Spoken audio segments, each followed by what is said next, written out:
माधव कुंज बिहारी। जय राधा माधव कुंज बिहारी। जय Radha Madhav Kunj Bihari. Recording in progress. Kunj Bihari. जय गोपीजन वल्लभ गिरिवरधारी। गोपीजन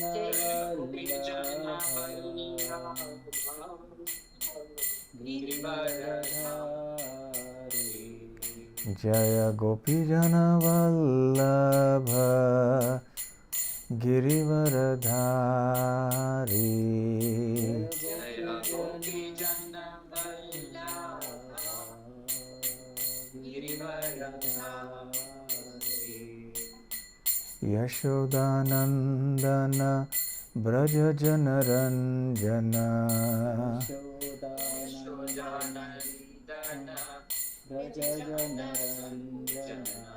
यशोदानंदन ब्रज जनरंजन। यशोदानंदन ब्रज जनरंजन। यमुना तीरा वनचारी। यमुना तीरा वनचारी। यमुना तीरा वनचारी।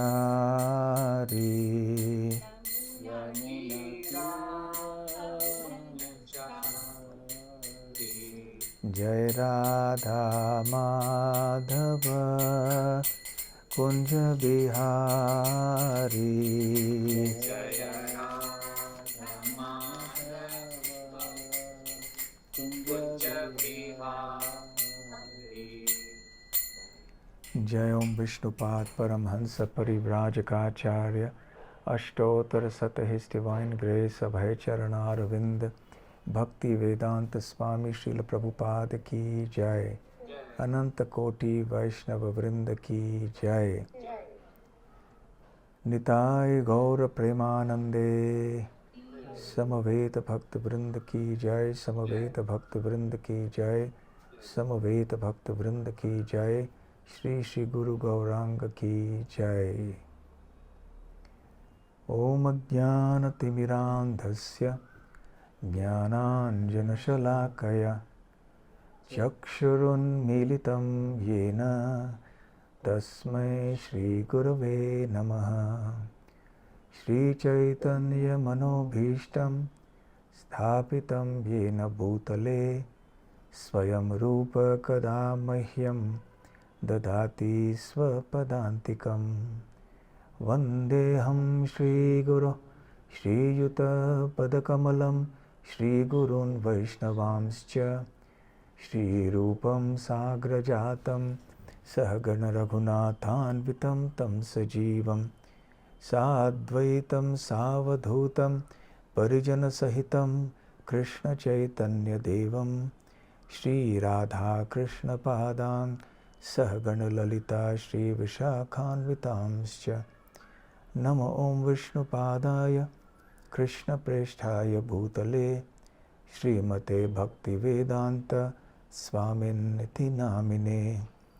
नमस्ते सारस्वते देवे गौरवाणी प्रचारिणे निर्विशेष शून्यवादी पाश्चात्यदेशतारिणे। मूकं करोति वाचालं पंगुं लङ्घायते गिरिं यत्कृपातमहं वन्दे श्रीगुरून् दीनतारिणम्। वाञ्छाकल्पतरुभ्यश्च कृपासिन्धुभ्य एव च पतितानां पावनेभ्यो वैष्णवेभ्यो नमो नमः। नमो महावदान्याय कृष्णप्रेमप्रदायते कृष्णाय कृष्णचैतन्य नाम्ने गौरत्विषे नमः। पञ्चतत्त्वात्मकं कृष्णं भक्तरूपस्वरूपकं भक्तावतारं भक्ताख्यं नमामि भक्तशक्तिकम् आराध्यो भगवान् व्रजेशतनयस् तद्धाम वृन्दावनम् रम्या काचिदुपासना व्रजवधो वर्गेण या कल्पिता श्रीमद्भागवतं प्रमाणममलं प्रेमापुमर्थो महान् श्रीचैतन्यमहाप्रभोर्मतमिदं तत्रादर न परः। हे कृष्ण करुणा सिन्धो दीनबन्धो जगत्पते गोपेश गोपिका कान्त राधाकान्त नमोऽस्तुते। तप्त काञ्चन गौराङ्गी राधे वृन्दावनेश्वरी वृषभानुसुते देवी प्रणमामि हरिप्रिये। जय श्री कृष्ण चैतन्य प्रभु नित्यानंद श्री अद्वैत गदाधर श्रीवासादि गौर भक्तवृंद। हरे कृष्ण कृष्ण कृष्ण हरे हरे हरे राम राम राम हरे हरे। हरे कृष्णा। हरे कृष्ण। तो मुझे बहुत प्रसन्नता हो रही है आप सबके बीच में आके कुछ कृष्ण कथा करने के लिए। वैसे जब अपर्णा माता जी का संदेश आया कि आप आइए और कुछ बताइए हम सबको, तो हमने तुरंत ये प्रस्ताव स्वीकार किया। और विषय भी कुछ ऐसा था धन के ऊपर, तो सोचा बहुत ही एक मीठा विषय है, क्योंकि प्रहलाद महाराज तो भागवतम में कहते हैं कि मनी इज़ हनी, अर्थात धन का स्वाद शहद जैसे होता है, बहुत मीठा। और कौन ऐसा है जो धन से प्रेम नहीं करता? कौन ऐसा है जिसको धन नहीं चाहिए? मुझे भी चाहिए। प्रभुपाद जी कहा करते थे कि हम धन को स्वीकार करते हैं क्योंकि हम इस धन का प्रयोग श्री कृष्ण की सेवा में लगाते हैं। लेकिन कई ऐसे वैरागी आदि हैं जो धन से दूर जाते हैं। जब कोई उन्हें धन का दान देने आता है तो कहते हैं नहीं नहीं नहीं, मैं दान नहीं ले सकता, मैं वैरागी हूँ, मुझे पैसे से कुछ लेना देना नहीं है। परंतु श्रील प्रभुपाद जी समझाते हैं कि वास्तविक वैराग्य ये है कि हम धन का प्रयोग केवल भगवान श्री कृष्ण के लिए करें। इसलिए प्रभुपाद जी ने कहा कोई भी आके मुझे जितना भी धन दे मैं खुशी से स्वीकार करूँगा, क्योंकि मैं कृष्ण की सेवा में लगाऊंगा इसे। तो चाहे हम गृहस्थ हों, ब्रह्मचारी हों, सन्यासी हों, जो भी हों, चाहे हम भक्त हों या न हों, सबको इस दुनिया में पैसे की आवश्यकता है। कोई भी पैसे के बिना तो जी नहीं सकता। तो पैसा सबके लिए आवश्यक है। तो पहला प्रश्न जो था इस संदर्भ में वो ये था कि क्या भक्तों को पैसों के पीछे जाना चाहिए या नहीं जाना चाहिए? अब इसका उत्तर ये है कि पैसों के पीछे गए बिना हम जिएंगे कैसे? अवश्य जाना चाहिए पैसों के पीछे, परंतु सवाल ये होना चाहिए कि कितना जाना चाहिए हमें पैसों के पीछे। दिन रात केवल पैसे कमाने के लिए हमें परिश्रम करना चाहिए, या कितना परिश्रम करना चाहिए? कितना धन हमारे लिए पर्याप्त है, कितना अधिक है, कितना कम है, कितना परिश्रम उचित है, कितना अधिक है, कितना कम है, ये सारे महत्वपूर्ण प्रश्न होते हैं। परंतु यदि ये पूछा जाए कि हमें पैसे कमाना चाहिए या नहीं, पैसों के पीछे जाना चाहिए या नहीं, हाँ, अवश्य जाना चाहिए। परंतु अब क्योंकि हम सब भक्त हैं भगवान कृष्ण के, तो सही दर्शन या फिलॉसफी की समझ हमें होनी चाहिए कि धन आखिर क्या है।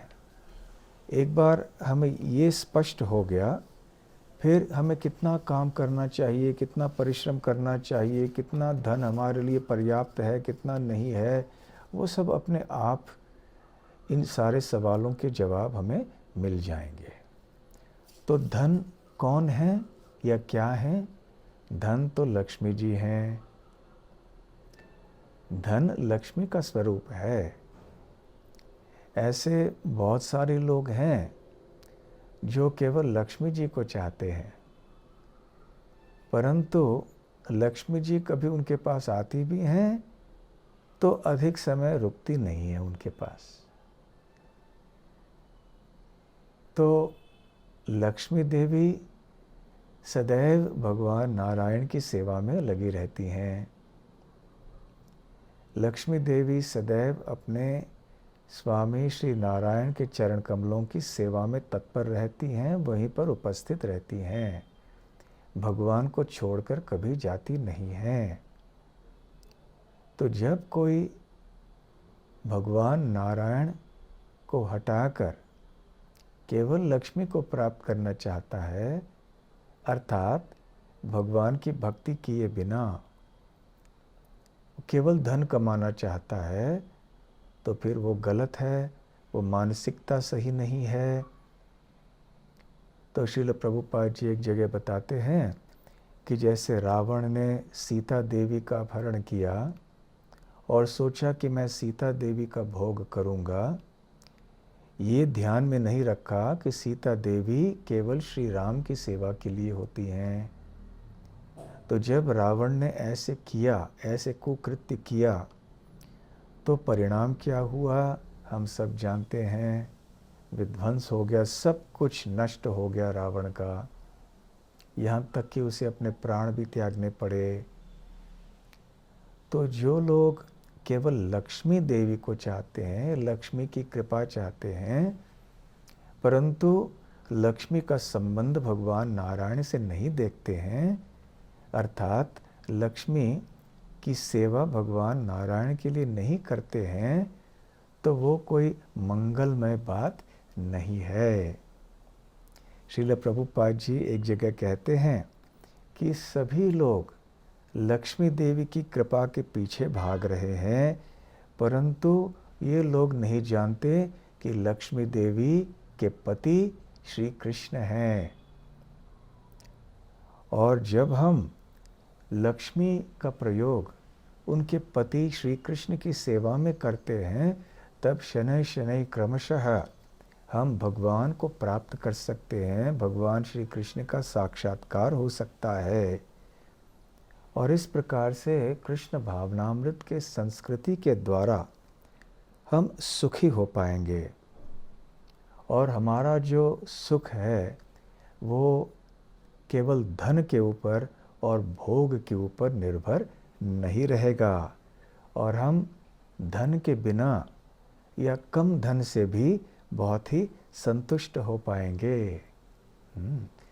तो वैसे लक्ष्मी देवी के बारे में भगवान श्री कृष्ण बताते हैं कि वो कहीं एक जगह अन्यों के पास नहीं रहती हैं।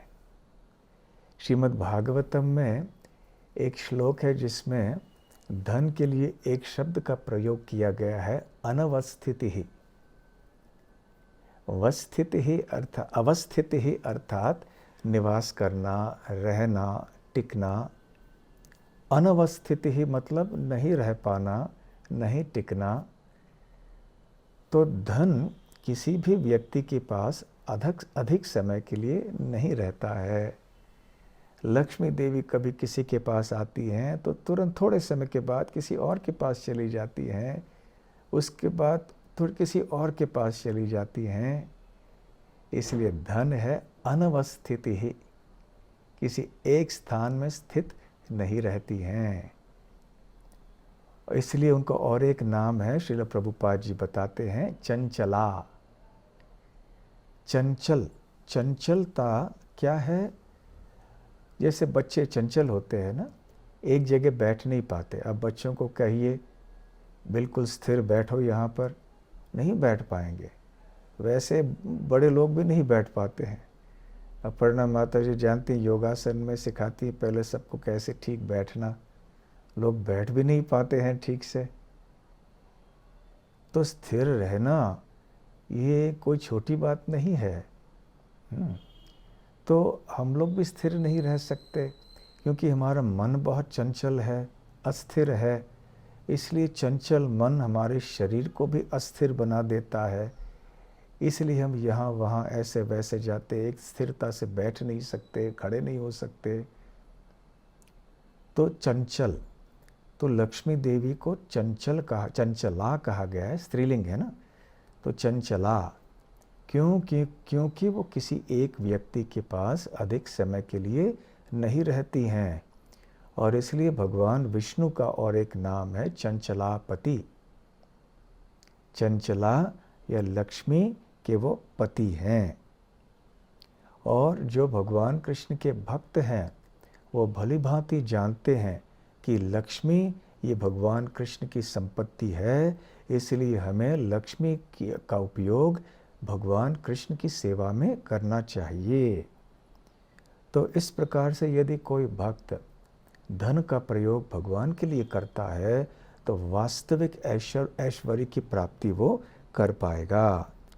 परंतु यदि वो स्वतंत्र रूप से लक्ष्मी का भोग करना चाहता है तो श्रील प्रभुपाद जी कहते हैं कि उसकी दशा वैसे ही होगी जैसे रावण की थी।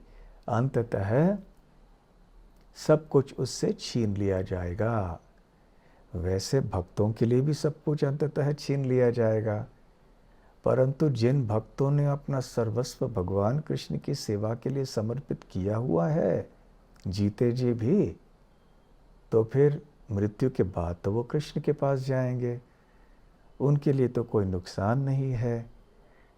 परंतु जिन्होंने स्वार्थी होकर अपने धन का प्रयोग केवल अपने लिए किया है, विषय भोग के लिए किया है, तो उनकी तो दुर्गति होगी, सद्गति कभी नहीं हो सकती। तो इसलिए हमारे जीवन में धन की भूमिका बहुत महत्वपूर्ण है, क्योंकि धन के बिना हम जी नहीं सकते। और हम लोग सोचते हैं, या कम से कम एक आधुनिक सभ्यता के जो सिद्धांत हैं उनके अनुसार ऐसे लोग सोचते हैं कि बस धन के बिना हम सुखी नहीं हो सकते। ये प्रचलित एक विचारधारा है आधुनिक समाज में। इस गलत मानसिकता या विचारधारा पे आधुनिक संस्कृति आधारित है कि जितना हम अधिक परिश्रम करेंगे उतना हम अधिक धन कमाएंगे, जितना अधिक धन कमाएंगे उतनी अच्छी अच्छी चीज़ें हम खरीद पाएंगे, और इन चीज़ों के द्वारा हम और अधिक भोग कर पाएंगे, और इस भोग के द्वारा हम अधिक सुखी हो जाएंगे। तो ये सारी एक न्याय की श्रृंखला है, चेन ऑफ लॉजिक। ये गलत है, क्योंकि इसकी बुनियाद यही है कि हम सोच रहे हैं कि कई गलतियां हैं इसमें। एक तो हम सोचते हैं कि जितना हम परिश्रम करेंगे उतना हम अधिक धन कमा पाएंगे, परंतु ऐसा नहीं है। हर एक व्यक्ति दुनिया में परिश्रम कर रहा है, परंतु हर एक व्यक्ति धनी नहीं है। सबका धन या सबकी आर्थिक परिस्थिति एक जैसी नहीं है। हालांकि सभी लोग परिश्रम करते हैं। श्रील प्रभुपाद जी एक बार प्रवचन में बता रहे थे कि जो मजदूर होते हैं, जो ठेला जो है या वो चलाते हैं, खींच के ले जाते हैं, बेचारे कितना परिश्रम करते हैं, मजदूरी करते हैं, दिन रात मेहनत करते हैं। परंतु कितना कमाते हैं बेचारे, गरीब गरीब रहते हैं, अंत तक गरीब रहते हैं। तो यदि परिश्रम से ही कोई धनी हो सकता था तो इन मजदूरों को बहुत धनी होना चाहिए था। कभी ऐसे कई लोग होते हैं जो इतना परिश्रम नहीं करते हैं और उनको धन मिल जाता है। और कभी कोई लोग, किन्हीं लोगों का जन्म धनी परिवार में हो जाता है और किसी का जन्म जो है गरीब परिवार में हो जाता है। तो ये सब क्यों होता है? केवल परिश्रम से नहीं होता, ये हमारे पूर्व जन्मों के कर्मों के अनुसार होता है।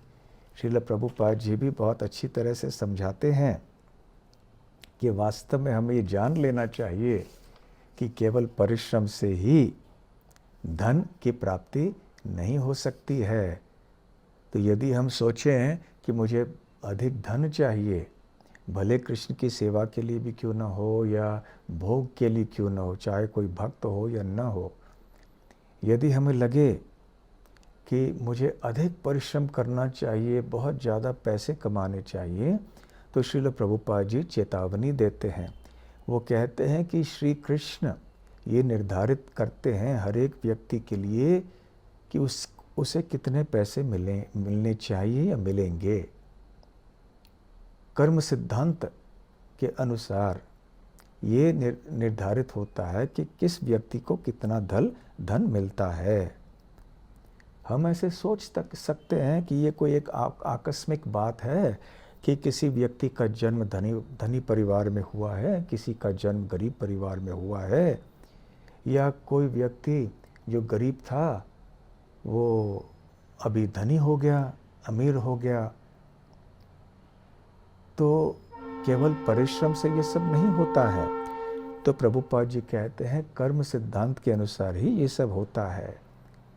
और हमारे भाग्य में, हमारे प्रारब्ध में जितना लिखा है उससे एक पैसा अधिक हमें नहीं मिल सकता, ऐसे श्रील प्रभुपाद जी कहते हैं।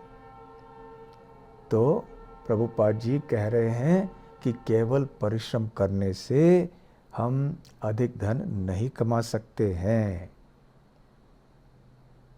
और समझ लीजिए हमने अधिक धन कमा भी लिया तो फिर यदि हमारे प्रारब्ध में वो नहीं है तो हमसे वो ऐसे भी छीन लिया जाएगा।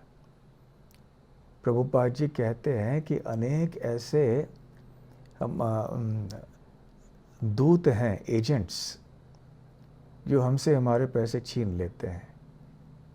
जैसे डॉक्टर हैं, वकील हैं, कर वसूल करने वाले इनकम टैक्स विभाग के लोग हैं, महंगाई है। तो इस तरह से ऐसे कई चीज़ें होती हैं।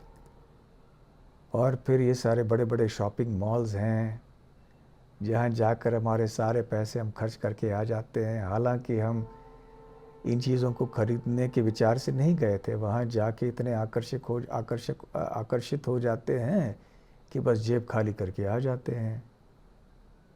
और आजकल क्रेडिट कार्ड्स वगैरह हैं, जेब में पैसे न भी हों तो बस ऋण लेके भी हम खरीद लेते हैं।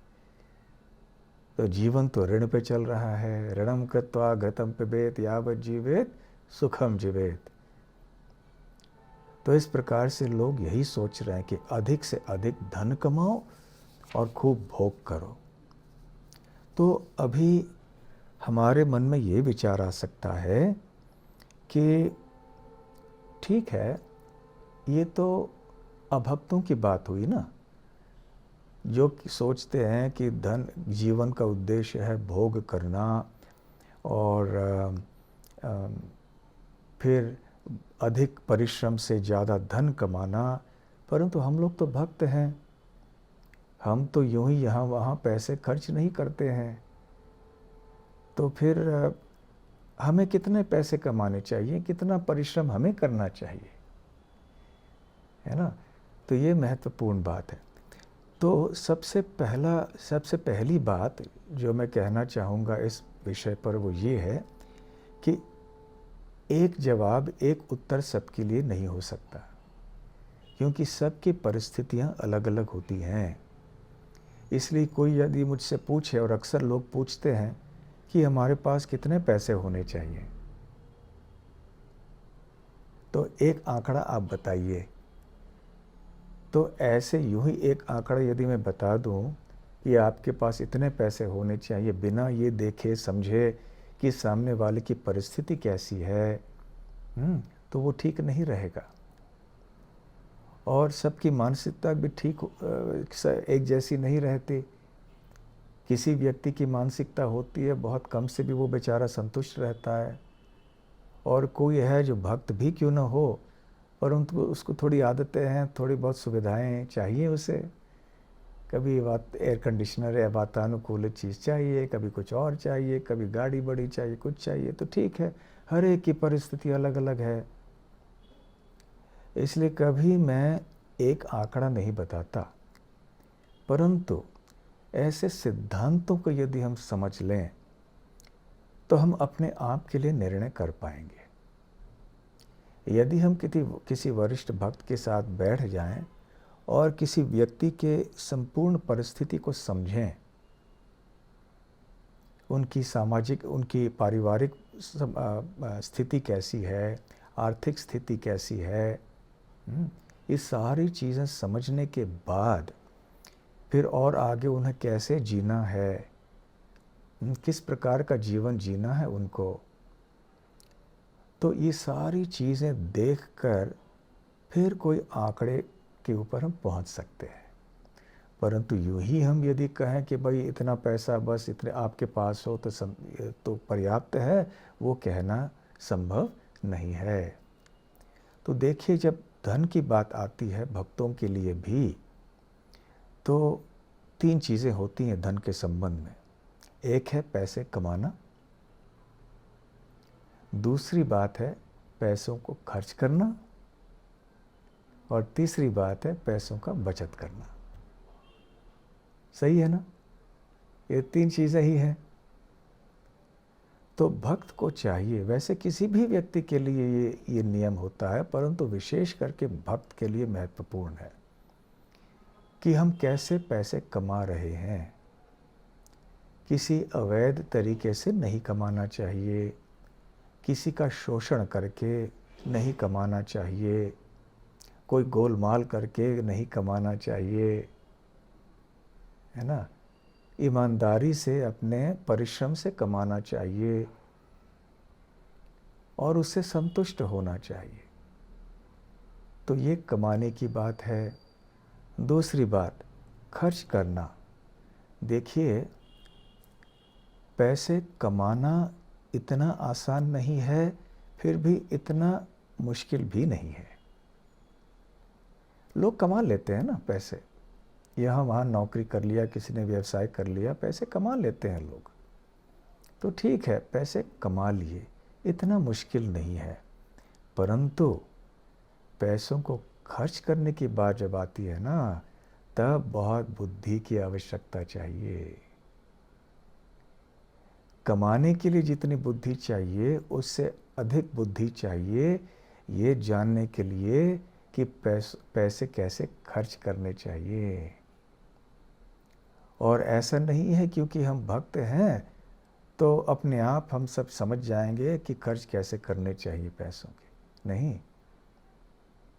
कोई ऐसे भक्त हो सकते हैं जो कि सोचें कि मुझे बहुत ज़्यादा धन की बचत करनी चाहिए। कोई व्यक्ति ऐसे हो सकता है जो सोचे कि मुझे सारे पैसे खर्च करने चाहिए कृष्ण के लिए, और मेरे पास कुछ ना रहे तो कोई बात नहीं, कृष्ण मेरी रक्षा करेंगे। तो एक बार ऐसे हुआ कि जब श्री चैतन्य महाप्रभु जगन्नाथपुरी में रहा करते थे, तो वहाँ एक भक्त बंगाल के उनके पास में आते थे जो उनके पार्षद थे। उनका नाम था वासुदेव दत्त। अवश्य आप सबने इनका नाम सुना होगा। तो वासुदेव दत्त बहुत ही शुद्ध भक्त थे, ऊंचे स्तर के भक्त थे, और उनका सारा जीवन महाप्रभु की सेवा के लिए समर्पित था, परंतु वो अपने गृहस्थ आश्रम को ठीक से संभाल नहीं पा रहे थे। क्यों? क्योंकि जितने भी पैसे वो कमाते थे, जैसे जैसे हर दिन जितना धन आया वो खर्च कर डालते थे, और फिर कुछ रहता नहीं था घर में। फिर घर चलेगा कैसे? और आगे चल के यदि बच्चों का विवाह है, ये है वो, तो कितनी सारी चीज़ें होती हैं, कैसे हो सकता है फिर ये सब आगे? यदि किसी गृहस्थ ने सारे पैसे अपने के यूं ही खर्च कर दिए तो आगे भविष्य में क्या होगा? तो चैतन्य महाप्रभु ने देखा और सोचा कि ये तो ठीक नहीं है, ये तो मेरे शुद्ध भक्त हैं, मेरे पार्षद हैं, फिर भी इतने शुद्ध भक्त होने के बाद भी इनको ये नहीं पता ठीक से कि पैसों को कैसे खर्च करना चाहिए। तो उन्होंने फिर शिवानंद सेन को बुलाया। शिवानंद सेन जो थे वो बहुत ही बुद्धिमान गृहस्थ थे, वो भी शुद्ध भक्त थे, परंतु संसार का ज्ञान भी अच्छी तरह से था उनको। पैसे कैसे कमाने चाहिए वो भली भांति जानते थे। बल्कि जब बंगाल से जगन्नाथपुरी की यात्रा निकलती थी भक्तों की, महाप्रभु का दर्शन करने के लिए, भगवान जगन्नाथ का दर्शन करने के लिए, तो शिवानंद सेन जो है वो सारे व्यवस्थापन को संभालते थे। वो बहुत ही योग्य व्यक्ति थे, बहुत ही काबिल थे और धनी भी थे। तो जो गरीब भक्त थे उनका जो खर्च है वही उठाते थे। तो उनको पता था कि धन को कैसे संभालना चाहिए, कैसे कमाना चाहिए, कैसे खर्च करना चाहिए, कैसे धन का बचत करना चाहिए। तो महाप्रभु ने शिवानंद सेन को बुलाया और कहा कि शिवानंद, देखो हमारे प्रिय वासुदेव दत्त हैं, इतने अच्छे भक्त हैं, परंतु उनको पैसों के बारे में कुछ जानकारी ठीक नहीं है, तो इसलिए आप इनके जो धनराशि इसको देकर आप संभालिए, ताकि वो सारे पैसे खर्च ना कर बैठें। जितने वो दिन में कमाते हैं सारे पैसे खर्च कर देते हैं, तो बचत बिल्कुल नहीं करते। तो ऐसे कैसे चलेगा? तो शिवानंद सेन आप मार्गदर्शन करना, आप संभालो इनको। फिर शिवानंद सेन ने ये सेवा स्वीकार की। तो दूसरे शब्दों में, कोई बहुत अच्छा भक्त भी हो तो आवश्यक नहीं है कि वो ठीक से जानेगा कि पैसों का देखभाल कैसे करना है। भक्ति एक तरफ रही, परंतु थोड़ा बहुत ये संसार का ज्ञान भी होना चाहिए। बहुत ज़्यादा संसार में उलझना भी नहीं चाहिए, परंतु थोड़ी बहुत जानकारी तो अवश्य होनी चाहिए कि संसार में रहने के लिए किन चीज़ों की आवश्यकता होती है और पैसों को कैसे संभाला जाता है ना। तो इसलिए हमें ईमानदारी से, बुद्धिमानी से, बिना कोई गलत काम किए हुए, बिना कपट आदि के हमें धन कमाना चाहिए और उतने ही बुद्धिमानी से पैसों को खर्च करना चाहिए। बिना वजह यहाँ वहाँ खर्च नहीं करना चाहिए। आजकल ये एक प्रथा बन गई है, समझ लीजिए, कि हर एक व्यक्ति अपने जीवन में, अपने घर में, अपने कितने सारे चीज़ों को खरीद के बस एक के बाद एक, वॉशिंग मशीन आया, फ्रिज आया, कूलर आया, हीटर आया, ये आया, वो आया, बहुत सारे उपकरण आजकल आते हैं। फिर और भी सुविधाएं तरह तरह की आती हैं। सुपरमार्केट में तो बस कहिए मत, कितनी नए चीज़ें आती हैं, अच्छे अच्छे कपड़े, अच्छे अच्छे और वस्तुएं हैं। तो हम सब आकर्षित हो जाते हैं और हम सोचते हैं कि बस अधिक से अधिक इन चीज़ों का संग्रह कर लें। परंतु भक्त को चाहिए कि वो जितना हो सके अपने जीवन को सरल बनाए। श्रील प्रभुपाद जी कहा करते थे, सरल जीवन उच्च विचार। उच्च विचार अर्थात कृष्ण भावनामृत। उच्च विचार के लिए सरल जीवन आवश्यक है। तो ऐसा नहीं है कि हमें शहर में हमारे घर को त्याग कर किसी ऐसे झोपड़ी में रहना चाहिए, ऐसे नहीं है। रहिए, आप जहाँ भी रह रहे हैं रहिए, आराम से भी रहिए, कोई बात नहीं। परंतु साथ साथ अपने जीवन को जितना हो सके आप सरल बनाइए। प्रभुपाद जी एक तात्पर्य में भागवतम में कहते हैं कि लोगों की आदत अभी बन गई है कि वो अनावश्यक आवश्यकताओं को का संग्रह करते हैं, अननेसेसरी नेसेसिटीज ऑफ लाइफ। वैसे वो अननेसेसरी हैं, अनावश्यक हैं, परंतु उनको हम बहुत आवश्यक समझते हैं। तो हमें ये भेद करना चाहिए। तो कभी कभी ये भक्तों से ये बताता हूँ, जब पैसे खर्च करने की बात आती है कि हमें ये खरीदना चाहिए कि नहीं खरीदना चाहिए, क्योंकि हर दिन कोई ना कोई प्रस्ताव आता है, चलो ये खरीद लो, नई गाड़ी खरीद लो, ये खरीदो, वो खरीदो। तो खरीदना चाहिए कि नहीं? तो हमें ये प्रश्न जब आएगा हमारे सामने, तो यदि सोच विचार करके, घर वालों से विचार विमर्श करके यदि उत्तर निकलता है नहीं, तो मामला समाप्त हो गया ना फिर। परंतु यदि उत्तर ये आता है कि हाँ खरीदना चाहिए, तो दूसरा प्रश्न पूछना चाहिए अपने आप को, क्या ये वस्तु खरीदना मेरे लिए वास्तव में आवश्यक है? पहले आपने कौन सा प्रश्न पूछा था कि क्या ये वस्तु खरीदना आवश्यक है? अब उत्तर हाँ आ गया, तो आप दूसरा प्रश्न पूछ रहे हैं कि क्या इस वस्तु को खरीदना वास्तव में आवश्यक है? फिर सोचिए, फिर विचार विमर्श कीजिए, और ना उत्तर आया तो ठीक है, मामला समाप्त। और फिर भी उत्तर आया हाँ, तो तीसरा प्रश्न अपने आप से पूछिए कि क्या इस वस्तु को खरीदना वास्तव में आवश्यक है? और फिर उत्तर नहीं आया तो मामला समाप्त, और उत्तर हाँ आया तो ठीक है, फिर जाके खरीद लीजिए।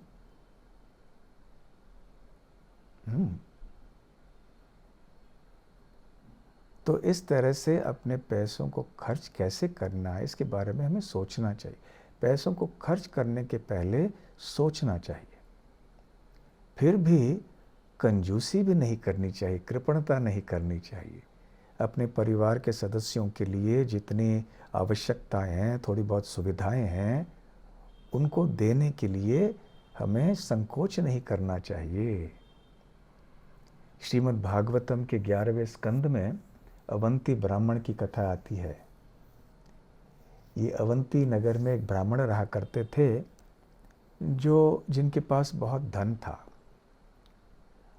और वो ऐसे वैसे धन कमा लेते थे,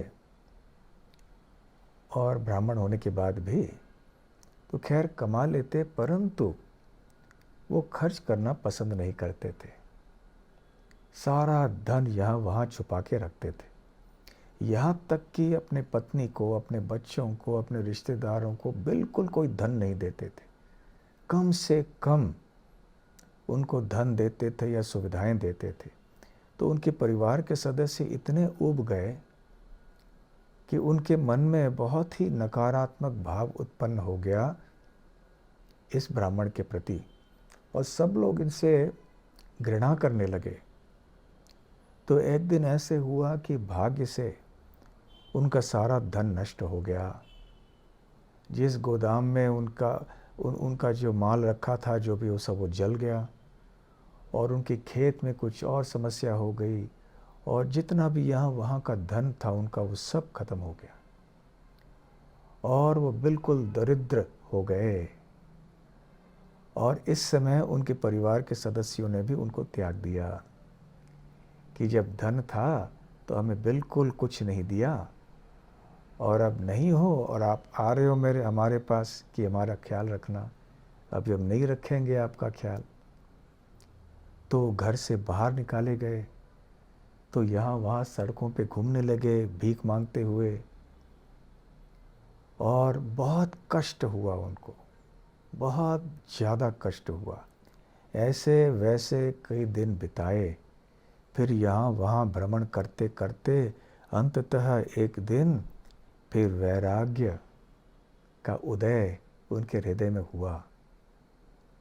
और फिर उन्होंने सोचा कि मैं क्यों इतना परेशान हो रहा हूँ? क्या मेरे दुख का कारण मेरे परिवार के सदस्य हैं, या क्या मेरे गांव के लोग हैं जो मुझे परेशान कर रहे हैं? कौन है? क्या मेरा भाग्य मेरे दुख के लिए जिम्मेदार है? नहीं, उन्होंने कहा केवल मेरा मन मेरे सुख और दुख के लिए जिम्मेदार है। इसलिए वो वैराग्य की भावना से वो भ्रमण करते रहे और उन्होंने एक गीत गाया। फिर भगवान श्री कृष्ण ने इस गीत को सुनाया उद्धव को। तो खैर, इससे हम जान सकते हैं कि पैसे हमें ज़्यादा खर्च नहीं करने चाहिए, यूं ही पैसे गंवाने नहीं चाहिए, व्यर्थ नहीं गंवाने चाहिए, परंतु हमें कंजूसी भी नहीं करनी चाहिए। जितनी आवश्यकता है हमारे आधुनिक परिस्थिति को देखते हुए, हम जिस समाज में रह रहे हैं, थोड़ी चीज़ें आवश्यक हैं, ठीक है, उनको आप खरीदिए, इन चीज़ों को, उनका प्रयोग कीजिए, अवश्य कीजिए। तो संतुलन ये बहुत आवश्यक बात है। और साथ साथ में फिर बचत भी होना चाहिए। हमें बचत की व्यवस्था, जैसे कि शिवानंद सेन को महाप्रभु ने बताया, देखो ये वासुदेव दत्त तो बचत करना जानते ही नहीं है, सारा पैसे खर्च कर डालते हैं। तो ये भी हमें सीखना चाहिए कि कैसे बचत करना चाहिए। तो किसी जानकार व्यक्ति से आप बात कर सकते हैं जिनको इन चीज़ों के बारे में ज्ञान है, और सावधानी से बचत करना चाहिए। यहाँ वहाँ मत पैसे रखिए। अभी भक्तों में पिछले 4-5 सालों में कई ऐसी घटनाएं हुई हैं, और इनका सामना भी मुझे करना पड़ा। जब भक्तों को कष्ट हुआ तो मेरे कानों पे बात आई, तो मैंने सोचा कि आपसे भी ऐसी बातें कह दें, या हालांकि आप ऐसे कुछ करेंगे नहीं, फिर भी एक चेतावनी देना आवश्यक है कि आजकल ऐसे बहुत सारे अवसर प्राप्त होते हैं अधिक पैसे कमाने के लिए। आपके मोबाइल फ़ोन पे हो, व्हाट्सएप में हो, ईमेल में हो, या कहीं मित्रों के द्वारा हो, ये आपको प्रस्ताव मिलेगा कि यहाँ पैसे रखिए और 1 महीने में पैसे 2 गुना हो जाएंगे, डबल हो जाएगा। तो कौन नहीं चाहेगा? तो वो लोग वहाँ पैसे डाल देते हैं। तो ऐसे ही एक प्रस्ताव यहाँ पर आया था अनेक वर्षों पूर्व, और उनको ऐसे उस कंपनी से चेक मिलता गया। किसी ने वहाँ परीक्षा के लिए उनको पहले 1000 रुपया दिया, तो 1 महीने के बाद उनको 2000 का चेक आ गया, बैंक के अंदर चेक, कैश नहीं, चेक आ गया। तो उनका हौसला बढ़ा, फिर उन्होंने 5000 दिया। 1 महीने के बाद उनको 10,000 का चेक आ गया, और पहले जो पैसे दिए थे वो चेक तो आता रहा, 2000 का चेक आता रहा, फिर 10,000 का चेक आता रहा, और उसने बढ़ाए 20,000, फिर 40,000 का चेक आता रहा हर महीने। और उसने सारे अन्य लोगों को, थोड़े भक्त थे थोड़े नहीं थे, उनको भी बताया कि देखो ये सब करो, कितनी अच्छी बात है, हम लोग जल्दी से पैसे कमाएंगे और फिर हमें व्यवसाय की नौकरी करने की आवश्यकता नहीं पड़ेगी, हम कृष्ण की सेवा करेंगे। तो अनेक लोग इसमें जुड़ गए, और उनको भी चेक्स ऐसे आते रहे बैंक में। तो उनका जो विश्वास है, भरोसा इसमें बढ़ गया। फिर लोगों ने बहुत बड़ी बड़ी रकम डालने लगे सब वहाँ पे। किसी ने 50,000 डाल दिया, किसी ने 1 लाख डाल दिया। और ऐसे जब लोगों की संख्या अधिक बढ़ गई और लोगों ने अधिक मात्रा में जो है धन वहाँ रख दिया, एक दिन क्या हुआ, गायब,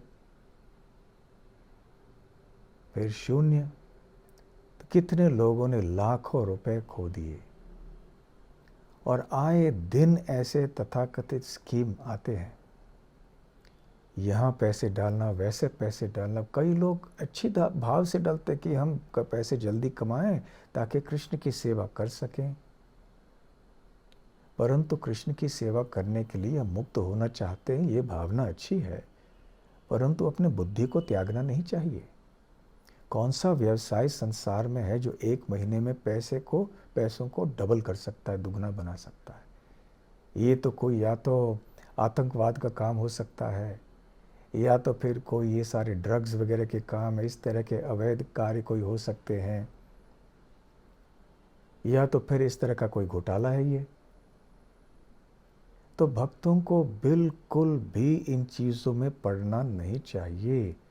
आप सतर्क रहिए, सावधान रहिए, पैसों के लोभ में, या ये सोचकर कि हम जल्दी से हमारे लोन आदि से मुक्त हो जाएंगे, फिर कृष्ण की सेवा कर लेंगे।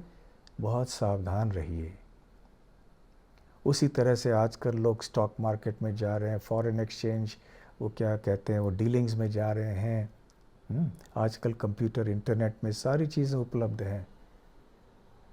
फॉरेन एक्सचेंज के इसमें जाके हम खरीदना बेचना तुरंत करना, ये सब जो ये हो गया ना, गैम्बलिंग हो गया, ये सब जुआ हो गया ये सब। और फिर अनेक भक्तों ने भी और अभक्तों ने भी उस व्यक्ति को दे दिया कि भाई हमारी ओर से कर लो। शुरुआत में कुछ पैसे आने लगे, बाद में सारे पैसे डूब गए। जानबूझ के नहीं, उस भक्त ने जानबूझकर नहीं किया ये डुबाए पैसे, परंतु मार्केट्स ऐसे चलते हैं। तो हम यदि बुद्धिमान नहीं रहेंगे तो सारे पैसे हमारे जाएंगे। कितने भक्तों के लाखों रुपए चले गए इसमें। अभी इस तरह के स्कीम्स फॉरेन एक्सचेंज मार्केट में हो, स्टॉक मार्केट में हो, आपको लोग बताएंगे कि भाई हम आपको एक साल में हम 25% रिटर्न दे देंगे। तो अच्छे अच्छे बड़े शिक्षित लोग भी इन चीज़ों में पड़ जाते हैं। तो हमें बहुत सावधान रहना चाहिए इन चीज़ों से, ज़्यादा लोभी नहीं होना चाहिए। समय से पहले भी हम कृष्ण की सेवा के लिए मुक्त नहीं हो सकते। यदि हमारे थोड़े बहुत पारिवारिक और आर्थिक बंधन हैं कोई, तो थोड़ी धीरज रखनी चाहिए। थोड़ा समय लगेगा। समय से पहले यदि हम इन चीज़ों को करना चाहे तो कितना कष्ट आएगा आगे चल के जीवन में। तो इसलिए हमें किसी जानकार बुद्धिमान व्यक्ति से सलाह लेनी चाहिए कि देखिए आप मुझे बताइए कि मेरे पास इतने पैसे हैं, हर महीने मुझे इतने पैसे मिलते हैं, तो इसका बचत किस प्रकार से मुझे करना चाहिए। आजकल बहुत चीज़ें उपलब्ध हैं, बैंक में हो, सोना है, कोई स्टॉक मार्केट है, ये है वो है, बहुत सी चीज़ें होती हैं। आप ऐसे किसी जानकार भक्त से, या भक्त न भी हो परंतु आपके भरोसेमंद कोई व्यक्ति हो, ऐसे व्यक्ति से आप जानकारी लेके बचत कीजिए। तो धन को कमाना कैसे चाहिए, धन को खर्च कैसे करना चाहिए, और धन का बचत कैसे करना चाहिए। तो ये तीनों चीज़ें ये बहुत आवश्यक है। तो क्या हमें कृष्ण के ऊपर पूरी तरह से निर्भर रहना चाहिए पैसे कमाने के लिए? जब प्रारब्ध कहा गया है ऐसे कि प्रारब्ध के कारण हमें मिलता है धन, तो जब ये कहा जाता है कि प्रारब्ध से अधिक या कम हमें धन नहीं मिलेगा, इसका अर्थ ये नहीं होता कि हम हाथ के ऊपर हाथ बैठ जाएं, आलसी हो जाएं और सोचें कि चलो प्रारब्ध में पैसे मिलने वाले हैं ना, तो आ जाएंगे पैसे। ऐसे भी नहीं करना है। हर एक व्यक्ति को उचित रीति से परिश्रम करना चाहिए, क्योंकि आलस के भी परिणाम होते हैं और वो मीठे नहीं होंगे फल। इसलिए व्यक्ति को तैयार होना चाहिए श्रम के लिए, परंतु हर चीज़ का संतुलन होता है। इसलिए परिश्रम अति नहीं होना चाहिए, न किसी को आलसी होना चाहिए। और व्यक्ति को चाहिए, खास करके जो भक्त होते हैं उनको चाहिए कि वो अपना समय का विभाजन सही तरह से करें। सही समय अपने पैसे कमाने के लिए, धनार्जन के लिए करें। थोड़ा समय अपने स्वास्थ्य, परिवार आदि के लिए करें। और थोड़ा समय जो उचित है वो अपने आध्यात्मिक जीवन के लिए रखें। और उसी तरह से अपने धन का विभाजन कीजिए। इतने पैसे हमारे महीने के खर्च के लिए हम रखेंगे, इतने पैसे हमारे भविष्य के लिए हम बचत करेंगे, हमारे बच्चों की शादी के लिए, उनकी पढ़ाई के लिए, हमारे बुढ़ापे के लिए, हॉस्पिटल के खर्च हो सकते हैं आगे उनके लिए। उसके लिए कोई रकम आप अलग से रख दीजिए और बाकी रकम भगवान की सेवा के लिए। गृहस्थ आश्रम का ये धर्म है कि भगवान कृष्ण के लिए दान देना उचित है। कितना दान आपको देना चाहिए वो आपके ऊपर है। मुझसे मत पूछिए आंकड़ा कि हम कितना दें। वो हर एक व्यक्ति को निर्धारित करना चाहिए कि वो कितना दान देंगे। हाँ, परंतु बहुत बुद्धिमानी से हमें ये चीज़ें करनी चाहिए। तो अपने लिए, अपने घर खर्च के लिए, अपने भविष्य के लिए भी रखिए पैसे, अपने परिवार के लिए, और साथ आपातकालीन स्थिति के लिए भी रखिए। साथ साथ भगवान की सेवा के लिए भी पैसे देने में पीछे मत हटिए। संतुलन, देखिए ये स्वर्ण शब्द है, गोल्डन वर्ड, बैलेंस, संतुलन। जीवन में हर चीज़ में संतुलन या बैलेंस की आवश्यकता है। चाहे अपने समय कैसे आप बिताते हैं, आपके परिश्रम आप कितना करते हैं, धन कितना कमाते हैं, कैसा खर्च करते हैं इत्यादि, हर चीज़ में संतुलन की आवश्यकता है। और संतुलन बनाए रखने के लिए व्यक्ति को बहुत होशियार होना चाहिए, बुद्धिमान होना चाहिए और जानकार व्यक्तियों से सलाह लेनी चाहिए। ठीक है? तो अवश्य भगवान कृष्ण ने हमें क्षमता दी है पैसे कमाने के लिए, इसलिए हमें कमाना चाहिए जहाँ तक हमारा सामर्थ्य हो। ये नहीं सोचना चाहिए कि हम कृष्ण पर निर्भर हैं तो चलो कृष्ण देंगे। कृष्ण देंगे, परंतु उन्होंने हमें कमाने की शक्ति भी तो दी है ना। कुछ तो हमें अपना प्रयास करना चाहिए। मैं अक्सर ये एक घटना का वर्णन करता हूँ कि बरसाना में एक साधु रहते थे। ये अनेक वर्ष पूर्व की बात है। तो वो वहाँ अचानक एक दिन क्या हुआ कि खबर आ गई कि यहाँ एक शेर घूम रहा है और ये शेर कभी कभी मनुष्यों के ऊपर भी आक्रमण करता है। तो ये साधु जंगल में जाते थे, कभी कभी किसी काम के लिए, कभी वहाँ कुछ भजन करने के लिए। तब वो जा रहे थे एक बार, तो किसी और ने, गांव वाले ने कहा, बाबा जी अंदर मत जाइए, अभी शेर है। तो उन्होंने देखा कि, कहा कि मेरे पास छड़ी है। तो उन्होंने कहा कि भैया छड़ी से क्या होगा, जब शेर आएगा ये छड़ी थोड़ी ना आपकी रक्षा कर पाएगी। मैं कहा हाँ ये तो सही बात है, रक्षा तो राधा रानी करेंगी, परंतु मैं कुछ तो राधा रानी को बताना चाहता हूँ कि देखो मैं भी कुछ कर रहा हूँ अपनी रक्षा के लिए, है ना। तो उसी तरह से हम ये कह के आलस का आश्रय नहीं ले सकते कि हम कृष्ण के अधीन हैं, कृष्ण हमारी रक्षा करेंगे। नहीं, कृष्ण अवश्य रक्षा करेंगे, परंतु कृष्ण ये भी चाहते हैं कि हम हमारे क्षमता, बुद्धि आदि के अनुसार परिश्रम करें। और ये बुद्धि, क्षमता आदि भगवान कृष्ण ने ही हमें दी हुई है। 3 चीज़ों का उपयोग करके फिर हम कमाएं, हमारे जीवन को संभालें और फिर कृष्ण के ऊपर निर्भर हो जाएं। इस तरह से हमारा जीवन सुखी रह हो पाएगा, और ना अधिक ना कम। ठीक है, याद रखिए संतुलन। और कभी कभी थोड़ा धीरज भी रखना चाहिए। हम सब चाहते हैं कि हमारे बहुत सारे कर्ज हैं, लोन्स हैं, जल्दी से जल्दी हम मुक्त होना चाहते हैं। अच्छी बात है, परंतु कर्ज से मुक्त होने के लिए ऐसे कोई जल्दबाजी में कार्य नहीं कीजिए बिना सोचे समझे। और दूसरी बात तो ये है कि बिना वजह कर्ज मत लीजिए। जितना कम कर्ज आप ले सकें उतना अच्छा है। बिल्कुल नहीं लें तो सबसे उत्तम है। और यदि लेना आपके लिए आवश्यक पड़ गया तो अच्छे तरह से सोच समझ के सलाह लेकर आप आगे बढ़िए। हरे कृष्णा कृष्ण कृष्ण हरे हरे, हरे राम राम राम हरे हरे। ये हमारा सबसे बड़ा धन है।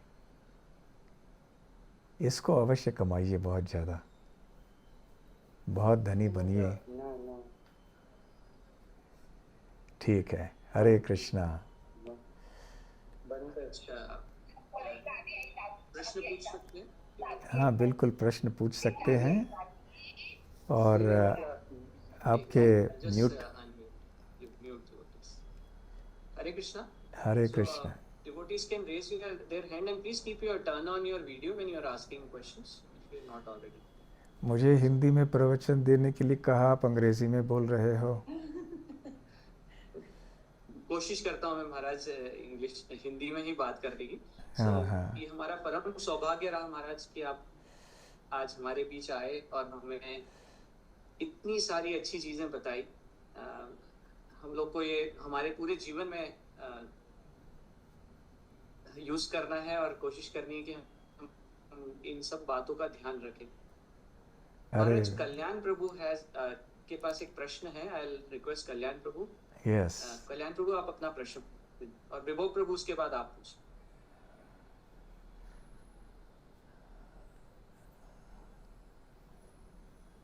अनम्यूट करना है।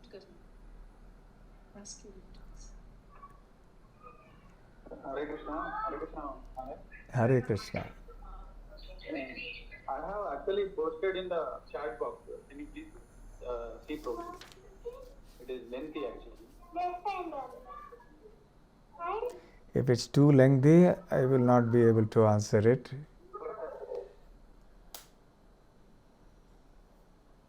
And Prabhu, can you ask your question directly?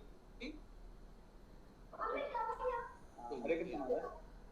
आता है महाराज। Okay, I have seen it. In Geneva lecture, Hare Krishna Maharaj, in Geneva lecture, Prabhupada ने एक statement दिया है, Krishna says to everyone, if you cannot give up your karma, then that's all right. But the result of your karma, give to me. Then it will be pati. Like that it is given in Geneva lecture. So in Bhagavad Gita 9.27 also, it is said that Eskarosi Yajna Asnasi Ejo se Dadasya. Is that is same or little bit different, Maharaj? It is similar. It is similar because we are offering to Krishna with devotion. Whenever you offer to Krishna with devotion, that becomes an act of bhakti. So it is a question of the consciousness. हमारी चेतना कैसे है? जब भी हम भगवान कृष्ण को कोई वस्तु, चाहे धन हो या कुछ और हो, अर्पण करते हैं भक्ति भाव से, तो वो भी भक्ति है। भक्ति कांगिए प्रभुपाद जी कहना चाहते हैं यहाँ पर। ठीक है। One more, just addition to that. Actually, one devotee asked me, it is just I'm confusing the statements, both the statements, like that he told. Then I told him to encourage the materialist. Prabhupada given the purport like that. Like is that the correct way? What I answered? Yes, ultimately Prabhupada ji चाहते हैं कि केवल आप कर्मों के फलों को कृष्ण को अर्पण न करके अपने कर्मों को ही अर्पण कीजिए आप भगवान को। तो कर्म फल को जब हम अर्पण करते हैं वो कर्म योग है, और कर्म को ही जब हम अर्पण करते हैं भगवान को तो वो भक्ति है। जैसे हम जप करते हैं, कीर्तन करते हैं, भागवत श्रवण आदि करते हैं, तो ये ऐसे कार्य हैं जो भगवान के लिए पहले से समर्पित हैं। ऐसा नहीं है कि हम सोचते हैं कि हम जप का फल भगवान को देंगे, भागवत श्रवण का फल हम भगवान को देंगे। नहीं, फल नहीं देंगे हम भगवान को, ये कार्य ही भगवान की संतुष्टि के लिए हम कर रहे हैं, इसलिए वो प्रत्यक्ष रूप से भक्ति हो जाती हैं ये कार्य। परंतु जब हम केवल अपने मन के अनुसार कोई कार्य करते हैं, परंतु केवल कार्यों का फल हम भगवान को अर्पण करते हैं, तो वो कर्मयोग होता है। और जितनी अधिक भक्ति से वो फल अर्पण किए जाते हैं, उतना अधिक वो भक्ति योग की ओर आता है। फिर धीरे धीरे से कर्मयोग भक्ति योग में परिवर्तित हो जाता है। तो मूल बात है भक्ति। ठीक है? को आप अपना प्रश्न पूछ सकते हैं। हरे कृष्णा।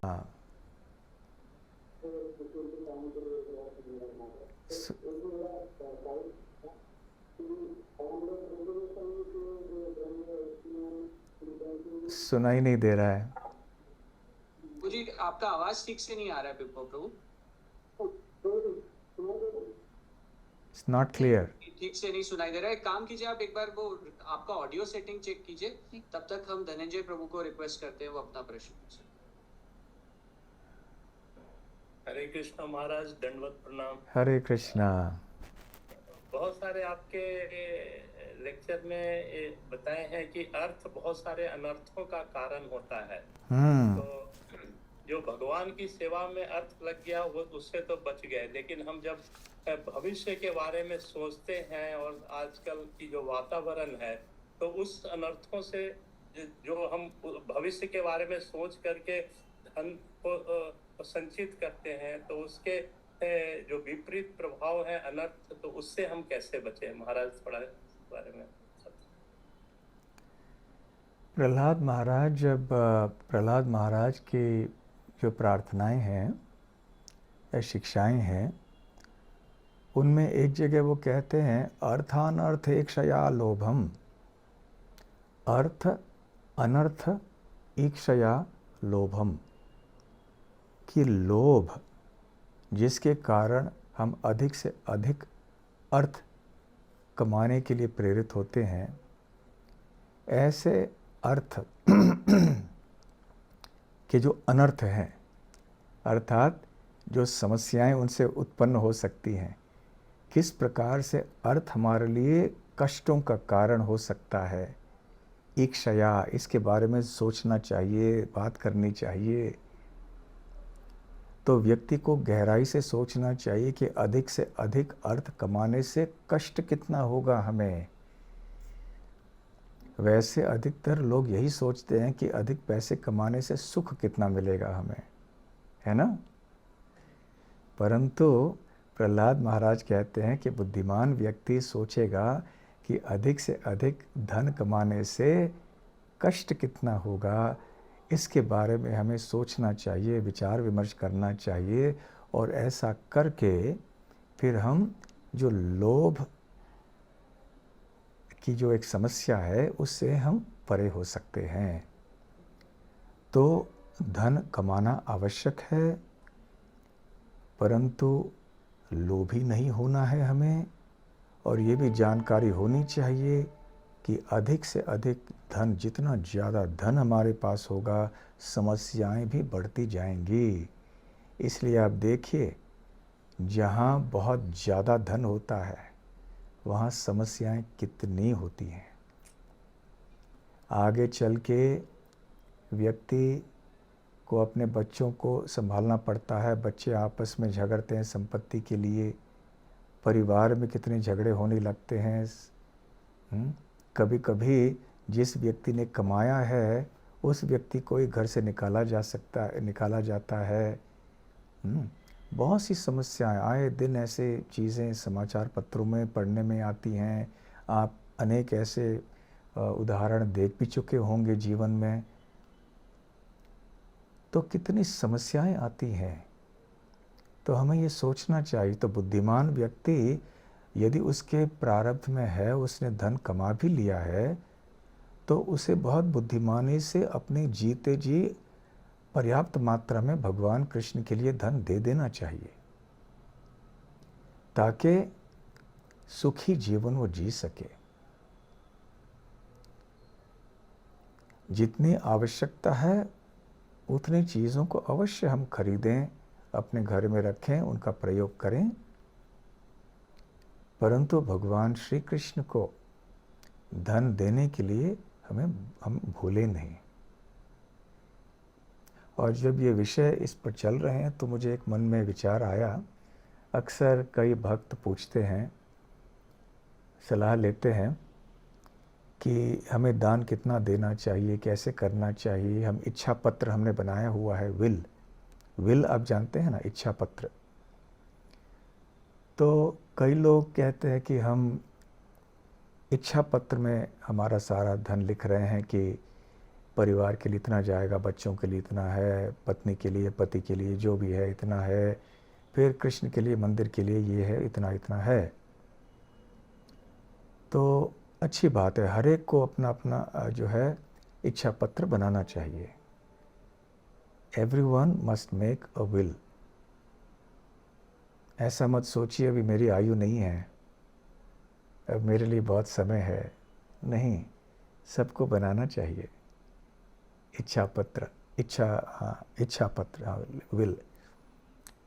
तो जहाँ जैसे जैसे आयु बढ़ती है और हमारे पास बचा हुआ धन है, हमने व्यवस्था कर दी है हमारे बुढ़ापे के लिए, हमारे परिवार के सदस्यों के लिए, आगे चल के कहीं हमें कोई समस्या न हो जाए तबीयत के लिए, उसके बारे में भी हमने व्यवस्था कर रखी है।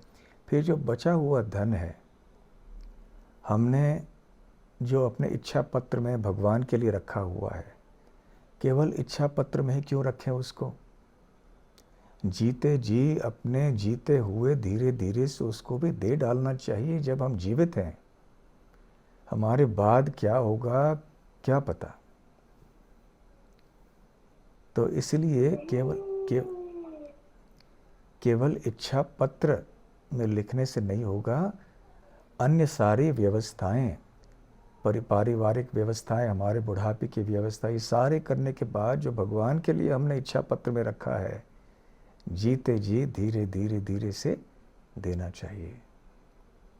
इससे आप भी मानसिक शांति का अनुभव करेंगे कि चलो संसार के कर्तव्यों को भी मैंने निभा लिया, बच्चों के लिए रख लिया, पति पत्नी के लिए रख लिया, और मैं हमारे बुढ़ापे के लिए, हॉस्पिटल के खर्चों के लिए सब कुछ रख लिया। अब ये बचा हुआ है मेरे जीवन में मैंने भगवान के लिए दे दिया। तो भले आप क्रमशः करें, परंतु करना शुरू कर दीजिए, ताकि फिर शांति से आप अपना जीवन बिता सकते हैं। और जब जाने का समय आएगा, बड़े आनंद से, शांति से आप शरीर छोड़ के जा सकते हैं। थैंक यू महाराज। विभो प्रभु, आप ट्राई करेंगे? हरे कृष्णा प्रभु जी, ऑडिबल है? यस। हरे कृष्णा महाराज। हरे महाराज, एक प्रश्न था, मतलब काफी दिन से ही था, बट ये पूछना था कि जैसे रूप गोस्वामी के ग्रंथ है, उसमें वो बोलते हैं कि 50% शुड डोनेट, मतलब यूज फॉर कृष्ण के लिए। तो उसमें से अभी प्रैक्टिकली हमें कितना, मतलब अपने सिचुएशन से कितना कोशिश करना चाहिए, कितना देने का, या मतलब उसके ऊपर कुछ आपका गाइडेंस चाहिए था। हाँ, देखो घुमा फिरा के मेरे मुख से वही आंकड़ा निकालना चाहते हो, है ना? जो मैंने कहा था कि आंकड़ा मैं नहीं कहता। लेकिन हाँ, आप जो कह रहे हैं वो सही है। श्रील रूप गोस्वामी ने हमें वो सूत्र या वो फॉर्मूला दिया हुआ है कि हमें 25% परिवार के सदस्यों के लिए रखना चाहिए। 25% हमारे भविष्य में आपातकालीन जो भी खर्च आ सकते हैं, बुढ़ापा इत्यादि, उसके लिए रखना चाहिए। और 50% वो भगवान के लिए होना चाहिए। अब वो रूप गोस्वामी ने बतलाया हुआ सूत्र है। अभी कोई भी भक्त कितना करना चाहते हैं वो उस भक्त के ऊपर है। हाँ, हर एक की परिस्थिति कैसी है, हर एक की इच्छा कैसी है, उसके ऊपर। परंतु प्रैक्टिकली आजकल जीवन का संघर्ष इतना बन गया है कि यदि ये संभव न हो 50% देना इत्यादि, क्योंकि आजकल अभी कोई मकान खरीदने जाए तो करोड़ों रुपए खर्च करने पड़ते हैं। अब लोन तो 30 साल का होता है। तो ये बातें कितनी हमारे लिए उचित हैं, नहीं प्रैक्टिकल हैं, नहीं हैं, वो आप सब देखिए कैसे होता है। परंतु मैं इतना अवश्य कहूँगा कि आप तय कीजिए कि कम से कम कितना आप प्रतिशत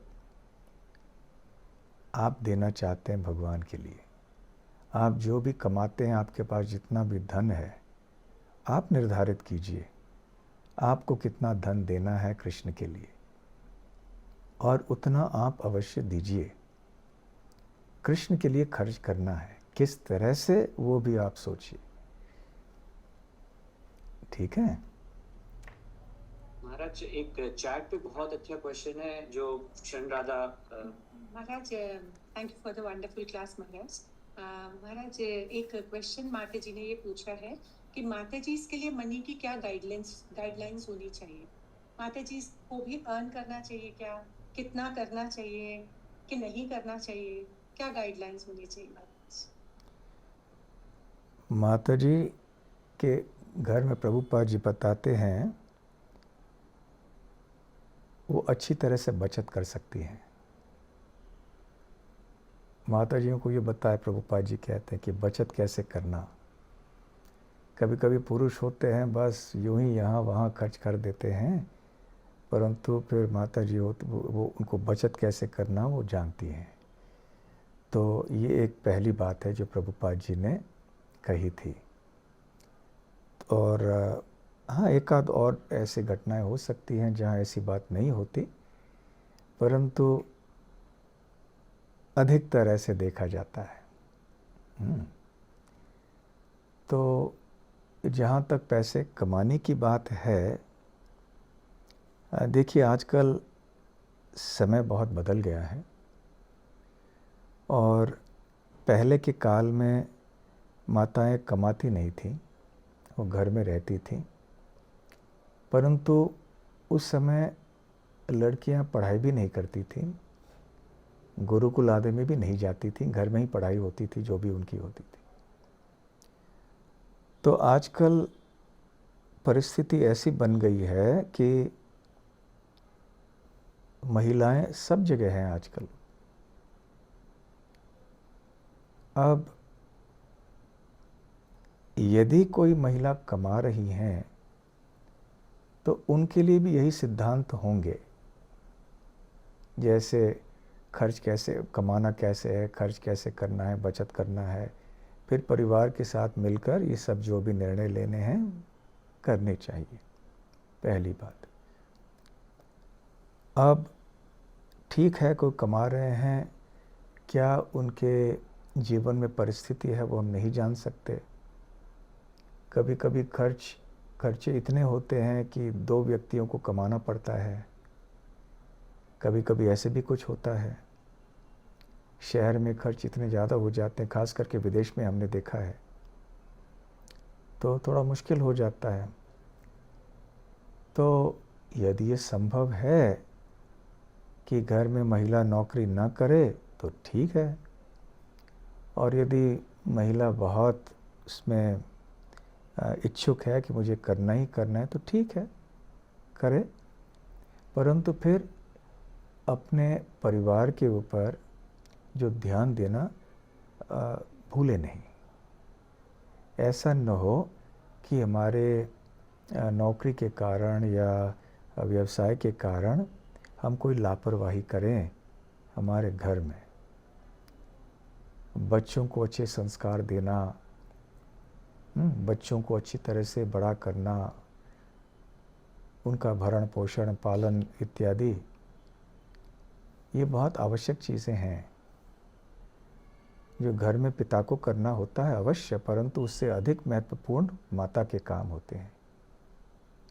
तो भले किसी को ये सब करना है भी, परंतु अपने पारिवारिक जिम्मेदारियों को निभाते हुए करें तो अच्छा रहेगा, घर का संतुलन बना रहेगा। इसका मतलब ये नहीं है कि पुरुष को घर में कोई जिम्मेदारी नहीं लेनी चाहिए, उनको भी लेनी चाहिए, परंतु माताओं को ये भूलना नहीं चाहिए कि हम ठीक है आप कमाइए, कोई बात नहीं, परंतु थोड़े ध्यान से, यदि आवश्यक लग रहा है आपको कमाना तो कमाइए, परंतु इसका ध्यान रखिए कि इसके परिणाम क्या होते हैं आपके व्यक्तिगत जीवन में, आपके पारिवारिक जीवन में, आपके भक्ति के ऊपर।